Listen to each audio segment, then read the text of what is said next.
You ask Tiger to calculate. This deals with finding the midpoint between 2 points.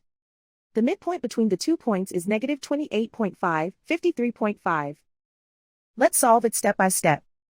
Plot the 2 points and calculate the midpoint using the formula. The coordinates of point 1 are, x1 equals negative 11, y1 equals 69. The coordinates of point 2 are, x2 equals negative 46, y2 equals 38. PM represents the midpoint of the 2 points.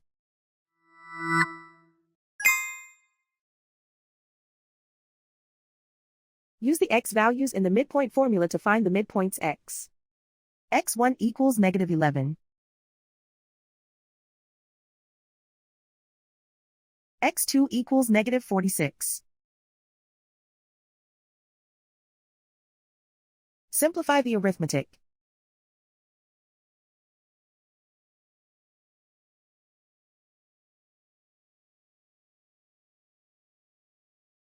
Use the y values in the midpoint formula to find the midpoints y.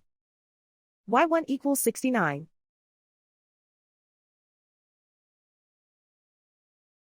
y2 equals 38.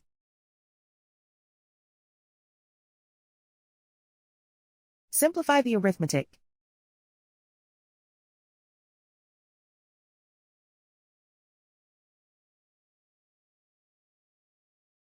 And so, the midpoint is negative 28.5, 53.5.